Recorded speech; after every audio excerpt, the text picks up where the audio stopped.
चालक महोदय, आज भारतीय वाल्मीकि धर्म समाज भीम के कार्यक्रम में मंच पर उपस्थित भारतीय जनता पार्टी के यशस्वी, लोकप्रिय, हर समय जनता के बीच में रहने वाले ऐसे आपके सांसद बड़े भाई आदरणीय घनश्याम सिंह लोधी जी, भारतीय जनता पार्टी के जिला अध्यक्ष, जिन्होंने बड़ा जोशीला उद्बोधन अभी यहाँ दिया, जैसे कि आप सबके बीच में जोश भर दिया हो, ऐसे भाई हंसराज पप्पू जी, इस धर्म समाज भीम के जो राष्ट्रीय अध्यक्ष, जिनका गुणगान कई वक्ताओं ने मुझसे पहले किया, ऐसे बड़े भाई आदरणीय भीम मनारे जी, आज इस मंच पर एक गुरु जो समाज को हमेशा दिशा और दशा देने का काम करते हैं, ऐसे विराटनाथ महाराज जी इस कार्यक्रम की अध्यक्षता कर रहे हैं। डॉक्टर दशरथ जी इस कार्यक्रम में मंच पर उपस्थित,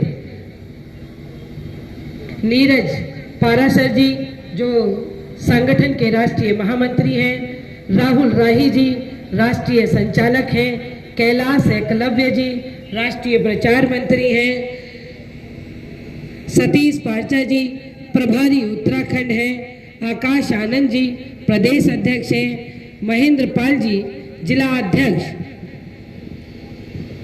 अपने संगठन के हैं, और दो बहनें जो मुझसे पहले यहाँ बोल कर गई, जिनका एक का नाम डॉक्टर प्रीति और एक का नाम डॉक्टर शर्मिष्ठा।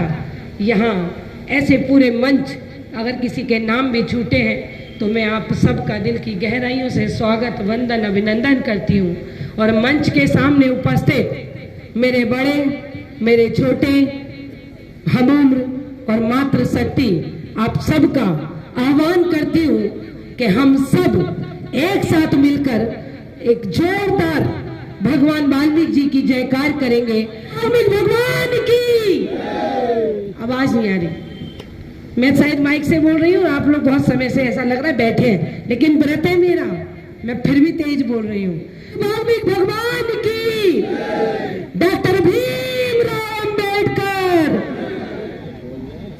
डॉक्टर भीमराव अंबेडकर, भारत माता की।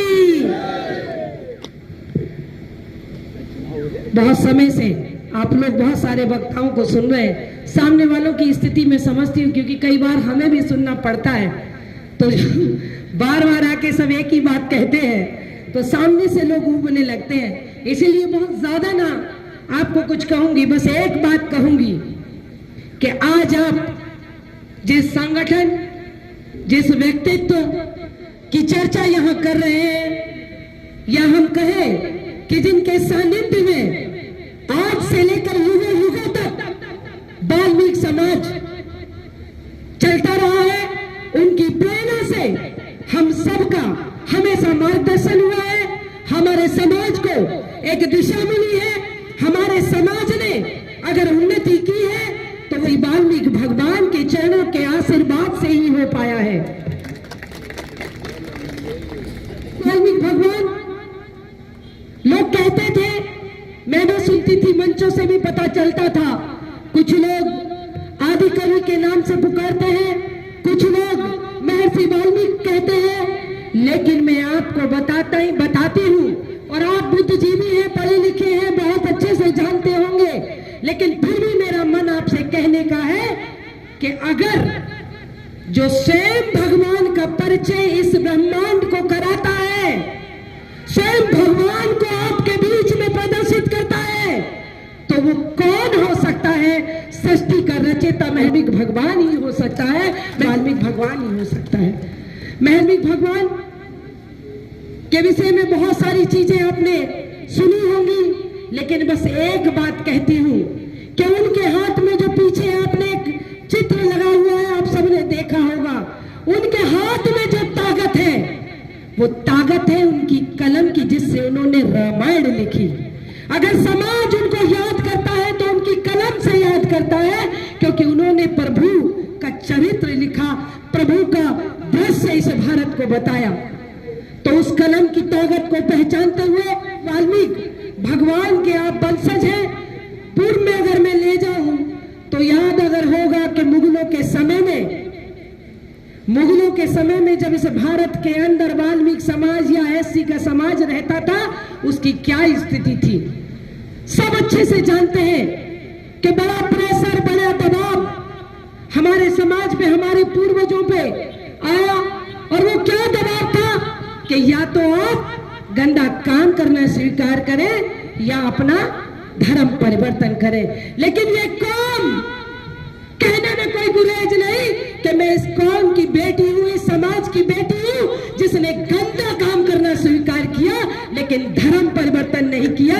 मैं समाज को नमन करती हूं और मैं चाहती हूं कि ये पूरा मंच जो इस समाज के अलावा दूसरे लोग इस मंच पर बैठे हैं वो मान ले कि इस समाज के बिना हिंदुत्व इस भारत के अंदर जिंदा नहीं रह सकता था। अगर हिंदुत्व को जिंदा रखा है तो इस कौम ने रखा है, इस समाज ने रखा है। मुझे गर्व है कि मैं इस समाज की बेटी हूं। मुझे भी कहीं ना कहीं आपके बीच में रहने का, पलने का, बढ़ने का अवसर मिला है। तो बस एक निवेदन आप सबसे करती हूं कि जो सोच आप लेकर चल रहे हैं, आपका संगठन लेकर चल रहा है, आप हो सकता है हमारे और आपके विचार अलग हो, हमारे और आपके संगठन अलग हो, हमारे और आपके परिवार अलग हो, लेकिन विजन सबका एक होना चाहिए कि हम सब अपने आने वाली जनरेशन को इतना परिपक्व बनाएंगे, इतना शिक्षित बनाएंगे। जैसा बहन डॉक्टर ने अभी थोड़ी देर पहले कहा था कि शिक्षा वो शेरनी का दूध है, जिसको जो पिएगा वो दहाड़ेगा। तो इस बात के साथ एक ही बात कहूंगी कि डॉक्टर भीमराव अंबेडकर जी ने भी बड़ी बड़ी यातनाएं सही, बड़ी बड़ी समस्याओं का सामना करा। बचपन से लेकर आप अगर उनके संविधान लिखने तक की कहानी पढ़ेंगे तो मुझे लगता है कि कई बार आप सब रो देंगे और आप रोए भी होंगे, आपकी आंखें भी नम हुई होंगी।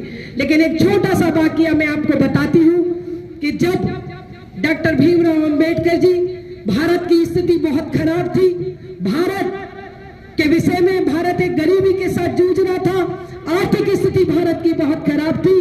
तो विदेशों से एक पत्रकार आया।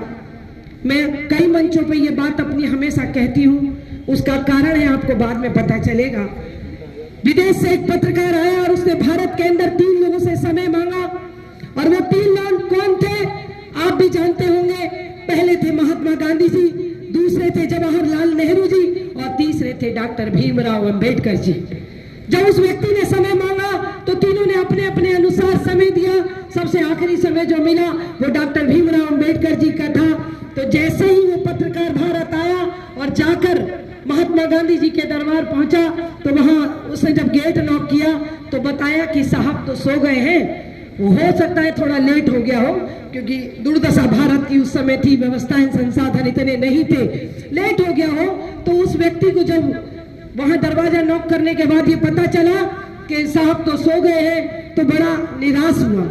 उसके मन में ये आया कि भारत गरीबी से जूझ रहा है, भारत की स्थिति संसार के अंदर बहुत खराब है, लेकिन फिर भी ये लोग सो रहे हैं, कैसे इन लोगों को चैन की नींद आ रही है। फिर अब कई बार हमारा और आपका मन भी होता है ना कि जब हम घर से 2 या 3 काम लेकर निकलते हैं और एक काम अगर नहीं बनता है तो फिर मन ये करता है कि छोड़ो वाकई के होंगे या नहीं होंगे, शगुन खराब हो गया।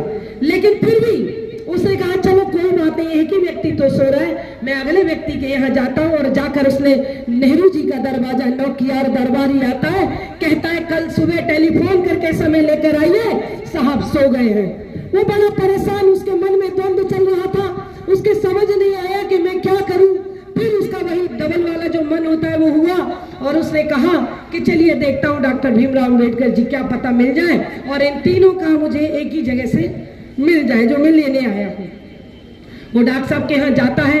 ऐसा ही एक आंगन था और आंगन के अंदर एक टेबल पर लैंप जल रही थी और डॉक्टर साहब मुझे लगता है कि रात के 11 या 12 बजे होंगे और बिल्कुल कोट पैंट और टाई में अपडेट बैठे हैं, उस अतिथि का इंतजार कर रहे हैं।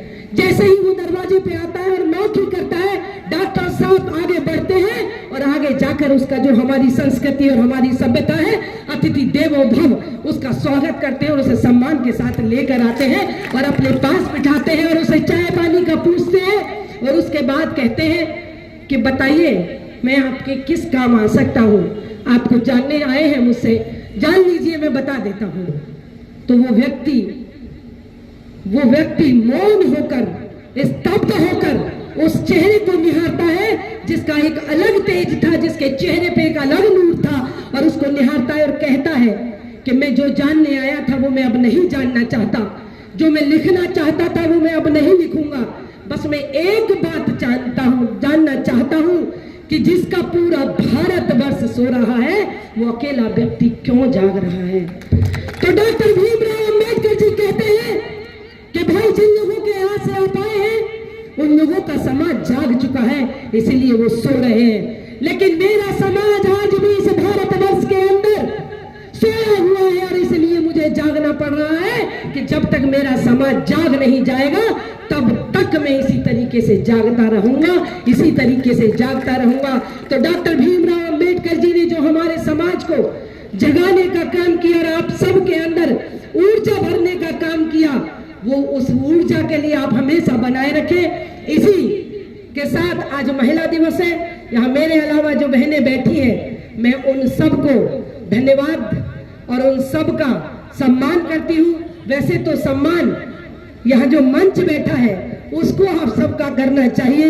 महिला दिवस की आप सबको बहुत बहुत शुभकामनाएं, क्योंकि डॉक्टर भीमराव अंबेडकर जी ने भी कहा था एक सुदृढ़ और एक शिक्षित और एक विकसित समाज की पहचान वहां की विकसित नारी से है, वहां की संगठित नारी से है। ये सोच डॉक्टर भीमराव अंबेडकर जी की थी। बहुत बहुत धन्यवाद, बहुत बहुत आभार। कार्यक्रम के आयोजकों का बहुत बहुत धन्यवाद, बहुत बहुत आभार। और मेरे शब्दों से अगर किसी को ठेस पहुंची हो तो मुझे यही छोटी बहन बड़ी बहन मानकर माफ करके जाइएगा। भारत माता की, वाल्मीकि भगवान की, वाल्मीकि भगवान की। Doctor Bhimrao Ambedkar, doctor Bhimrao Ambedkar. धन्यवाद।